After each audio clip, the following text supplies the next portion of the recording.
ही शिवसेना देऊ शकेल अशी त्यांच्यामध्ये सुद्धा झालेली आहे. ही भावना का निर्माण झाली याचा सुद्धा विचार इतर पक्षांनी केला पाहिजे. राष्ट्रवादीचे पक्ष नेतृत्व आहे त्यांची सुद्धा राणेंविरुद्ध भूमिका घ्यायची इच्छा आहे, पण केवळ कॉम्प्रोमाइज आघाडीचा धर्म म्हणून ते भूमिका घेत नाहीये. नाही, हे बरोबर आहे ना. मी सांगितलं अगोदरच, पॉलिटिकल कंपल्शन म्हणजे आघाडीचा धर्म. आघाडीचा धर्म आणि पवारसाहेब असं एक नेतृत्व आहे की ते हे सगळे नॉर्म्स कसोशीने पाळतात आणि त्याच्यामुळे त्यांना ते पॉलिटिकल कंपल्शन आहे. परंतु आमच्या दृष्टीने आमची जनता महत्वाची आहे, आम्हाला त्यांना न्याय द्यायला लागेल. त्यामुळे आम्ही आमच्या पदाला चिकटून राहिलो तर मग आम्ही जनतेला न्याय देऊ शकणार नाही. आम्हाला लढाई करायला लागेल आणि ती लढाई मतपेढीच्याच माध्यमातून होऊ शकते. राणे विरोधी भूमिका न करणे शरद पवारांची पक्षाची किंवा मजबुरी असं तुम्ही म्हणाल? निश्चितपणे मजबुरी आहे, कारण बघा पॉलिटिकल कंपल्शन आहे शेवटी. खरं तर पवारसाहेब स्वतः काही सावंतवाडीला आले नसते, परंतु त्यांना आग्रह करून राणेने आणलं ना सावंतवाडीला. मग पुढचं नाट्य घडलं नसतं, माझ्या राजीनाम्याचं नाट्य घडलं नसतं. राजीनामा मला जो द्यावा लागला तो द्यावा लागला नसता. पण पक्षाला एवढा तोटा होत असताना, तुमच्यासारखे चांगले नेते सोडून जात असतानाही शरद पवार साहेबांनी आघाडी धर्म किंवा त्या नेत्याची मर्जी पाळावी असं इतपत पॉलिटिकल कंपल्शन काय असतं वारंवार? नाही, त्यांची मर्जी सांभाळतात असं काही मी म्हणत नाही. आता सुद्धा मला तटकरे साहेब म्हणत होते की तुम्ही अजितदादांशी बोला, तुम्ही पवार साहेबांशी बोला. परंतु असं असतं की या नेत्यांवर माझं एवढं प्रेम आहे आणि मी एवढा त्यांच्यावर निष्ठा ठेवलेली होती की त्यांनी मला जर काहीतरी सांगितलं असतं आणि तर तो शब्द मी मोडू शकलो नसतो. त्याच्यामुळे मी अजितदादांची भेट घेतलेली नाही, शरद पवार साहेबांची भेट घेतलेली नाही. कारण हे शेवटी तुमच्या भावनेने तुम्ही तिथं गुंतलेले असता आणि मग ज्यांच्यावर आपण एवढं प्रेम करतो त्यांचे शब्द कसे मोडायचे असं थोडंसं मी एक वेगळ्या माझे विचार थोडे वेगळ्या स्वरूपाचे आहेत. त्यामुळे कदाचित हा निर्णय मी घेऊ शकलो नसतो त्यांच्याकडे गेलो असतो तर. उद्धवजींनी जो दिलासा दिलेला आहे, काल माझी त्यांची मातोश्रीवर भेट झाली, त्यांनी सांगितले की कोकणात जसं मी शब्द दिला होता आणि विनायक राऊतांच्या मागे ठामपणे उभा राहिलो तशी ही लढाई मी शेवटच्या निर्णायक ह्याच्यापर्यंत नेणार आणि पूर्ण ताकद ही कोकणच्या जनतेला शांतता मिळावी. मी असं काय म्हणत नाही की अमुक एका व्यक्तीच्या विरुद्ध, परंतु कोकणच्या जनतेला शांतता मिळावी, तिथला विकास व्हावा म्हणून पूर्ण ताकद आम्ही त्या ठिकाणी उभी करू. आपको कब लगा कि आप शिवसेना ज्वाइन? देखिए, इलेक्शन होने के बाद भी मैंने राष्ट्रवादी का त्याग नहीं किया था. जब पवार साहब आए थे सिंधुदुर्ग में तो मैं उनके स्वागत के लिए गया था, फिर मैं दूसरे फंक्शन में भी गया था. लेकिन जो जितेंद्र आव्हाड जी है उन्होंने इतना इंसल्टिंग ट्रीटमेंट वहाँ पे दिया कि ऐसा है कि उनका क्या होगा ये मैं नहीं बोल सकता हूँ. तो थाना की जनता डिसाइड करेगी कि ऐसे नेता उनको चाहिए या नहीं, क्योंकि हर एक की अपनी आदत रहती है कैसे किसी के साथ बिहेव करना है. जबकि मैंने खुद इस्तीफा दिया था तभी भी वो आके बोलते हैं कि मुझे निलंबित किया है. उनको इस्तीफा, वो तो खुद कार्याध्यक्ष थे, उनको मेरा इस्तीफा एक्सेप्ट करना था. वो ऐसे नहीं बोल सकते, क्योंकि अब मैं वही बोल रहा हूँ कि हम लोग स्वाभिमान की बात करते हैं. मैंने इस्तीफा क्यों दिया था? क्योंकि मुझ में कुछ भी स्वाभिमान है, सेल्फ रिस्पेक्ट है, इसलिए दिया.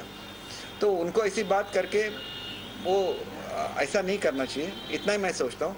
उनका जो भी है उनका अपना एक तरीका है बिहेव करने का, लेकिन वो तो हम उनके बारे में भी अच्छी सोचते हैं, उनका अच्छा हो जाए बस. राष्ट्रवादी में और जो लोग हैं उनके साथ वो ऐसा बिहेव नहीं करे तो वो भी राष्ट्रवादी के साथ रहेंगे. कोई ऐसे नहीं आता है आमदार बनने के लिए, उसके लिए वो जो हर एक पार्टी के खुद के वसूल रहते हैं और उस पर वो चलने की जिसकी तैयारियां रहती है वही वो पार्टी में आ जाता है. और हमारे जैसे लोग हैं जिनको पॉलिटिक्स की आवश्यकता नहीं है लेकिन समाज के लिए हम लोग रहते हैं, तो उनको ऐसी तरह से ट्रीट नहीं करना चाहिए. सावंतवाडीत राणेंना रोखलं, मग मालवणमध्ये जाणार का आपण? हे बघा, आज सुद्धा मालवण जो आहे तो कुडाळ मतदारसंघ आहे. कुडाळची पंचायत समिती आमच्याकडे आहे, मालवणची नगरपालिका आमच्याकडे आहे. राणेंनी जरी, आता बघा महाराष्ट्रामध्ये किंवा भारतामध्ये असं कुठेही घडलेलं नाही आहे की एखादा मनुष्य कोर्टाने डिस्क्वालिफाय केला आणि त्याला मुख्यमंत्री स्टे देऊ शकतो का. परंतु असं उदाहरण मालवणमध्ये घडलेलं आहे की कोर्टाने डिस्क्वालिफाय केला, अशा व्यक्तीला मुख्यमंत्र्यांनी स्वतः स्टे देऊन वोटिंग करायला दिलेलं आहे. अशा तऱ्हेने जर तुम्ही जिंकायचं असेल तर तुम्हाला लोकशाही राहणारच नाही अस्तित्वामध्ये. आज कोणी मनुष्य मी निवडून आणला तर दुसऱ्या दिवशी त्याला फोडण्यासाठी वेगवेगळ्या ऑफर्स दिल्या जातात. मग लोकशाही कुठे शिल्लक राहिली आहे? महाराष्ट्रामध्ये लोकशाही आहे पण सिंधुदुर्गमध्ये लोकशाही नाही. त्याची पुनर्स्थापना आपल्याला करायची. तुमची राष्ट्रवादीची जागा घ्यायला राजन दिली खूप उत्सुक आहे, कदाचित त्यांचे पण.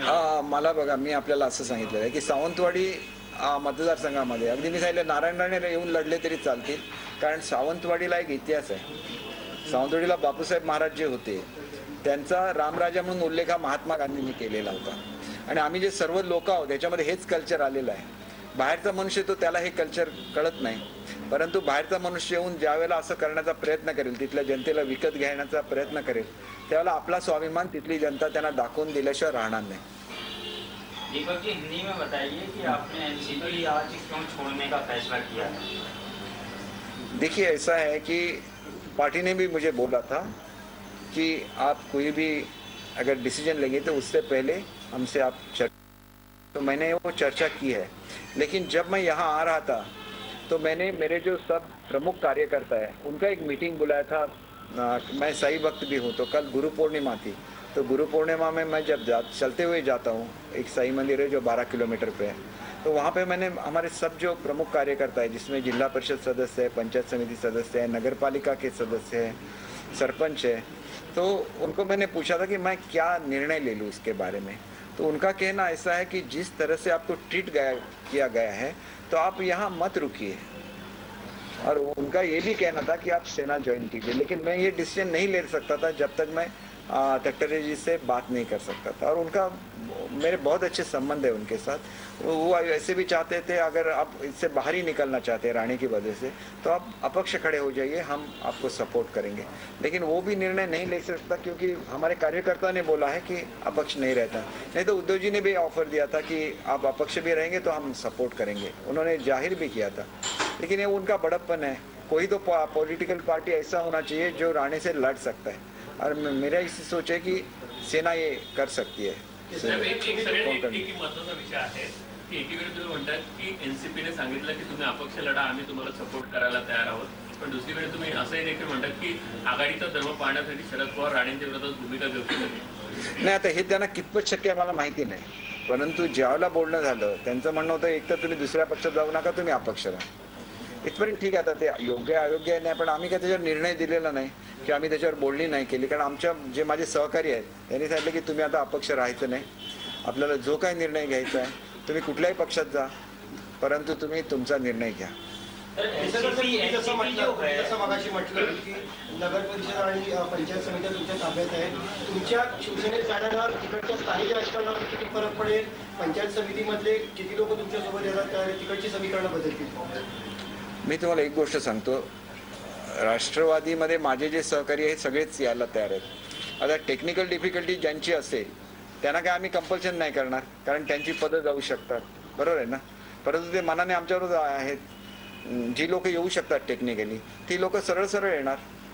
याच्यामध्ये कसं असतं की टेक्निकल ज्या डिफिकल्टीज आहेत तो कायद्याचा भाग आहे, परंतु एकंदर जे मी बघितलं त्याप्रमाणे कायद्याची कुठली अडचण कोणत्या बाबतीत येऊ नये, परंतु मी कोणालाही कंपल्शन करणार नाही.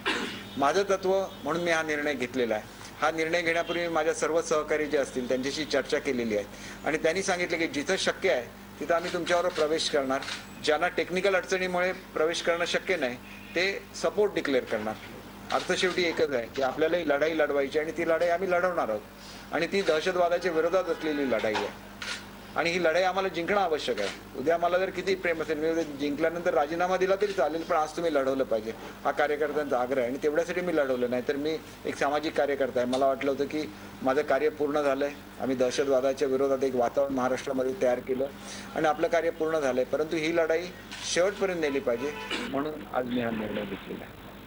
दीपक जी, ये बताइए कि एनसीपी कांग्रेस की जो है सहयोगी पार्टी है राज्य में, आखिरकार आपको ऐसी क्या जो है जरूरत आन पड़ी थी कि आप जो है खुद नारायण राणे के जो है खिलाफ खड़े हो गए अपने क्षेत्र में? देखिए, ऐसा है कि नारायण राणे उनका जो काम करने का तरीका है इसके बारे में मैंने पवार साहब को भी बोला था, हमारे सब पार्टी लीडर्स को मैंने बोला है. ऐसा नहीं है कि मैंने ये स्टैंड इस वक्त लिया है, हर एक इलेक्शन में मैंने यही स्टैंड लिया है और मैं अपने स्टैंड पे कायम हूँ. क्या आप शिवसेना ज्वाइन कर रहे हैं? मैंने आपको बोला है कि मेरी उद्धव जी से बात हुई है और उद्धव साहब आ रहे हैं अगस्त में, तो मेरे कॉन्स्टिट्यूंसी के लोगों को मैं कॉन्फिडेंस में लेके अगस्त में मैं ये कर सकता हूँ. अगर शिवसेना ज्वाइन नहीं कर पाते हैं तो क्या आप निर्दलीय चुनाव लड़ेंगे वहाँ से आगामी विधानसभा चुनाव? मुझे ऐसा लगता है कि अगस्त में शायद मेरे सब क्योंकि ऐसा है कि मेरे सब पदाधिकारी मान गए हैं, फिर भी हमारी कॉन्स्टिट्यूंसी बड़ी रहती है, उसमें बहुत ये इलाका जो हिली इलाका है, तो मुझे हर एक को जाके मिलना चाहिए, उनके घर में जाना, उनके गांव में जाना चाहिए, उनको कॉन्फिडेंस में लेना चाहिए। ऐसे मुझे लगता है ये सिर्फ फॉर्मेलिटी है। लोगों ने बोला कि आप कहीं से भी खड़ा हो जाइए, हम आपको जितवा लेंगे, लेकिन जीतने की बात नहीं है, उनका मन रखने की बात है। इसलिए वो अगस्त में आ रहे हैं। मैंने बोला कि लोगों का मन रखना भी मेरे जैसे एक पॉलिटिशियन के लिए आवश्यक है, क्योंकि मैं उन पर बहुत मतलब मेरे इलाके के बारे में ये चाहत है कि वो सब उनका विकास हो जाए, तो उनको कॉन्फिडेंस में लेना बहुत जरूरी है। आपकी वजह से जो है नीलेश राणे चुनाव हार गए थे, आप मानते हैं? नहीं, मैं ऐसे मानता हूँ कि जनता की वजह से वो हार गए। ये जनता ने किया हुआ चमत्कार है। आप दहशतवाद की बात करते हैं, आप राणे ने दहशतवाद लाया जिला में, तो आप राणे के खिलाफ ही क्यों नहीं बोलते? अगर उनकी वो चाहते तो देखेंगे ना, वो अभी निर्णय किसको करना है। मैं जिस पार्टी में जाऊंगा, सर उद्धव जी के साथ जाऊंगा, तो अभी तक तो जैसे तय ही है, उनके साथ जाऊंगा, तो he will have to decide from where I have to contest. वो बोलेंगे तो करेंगे।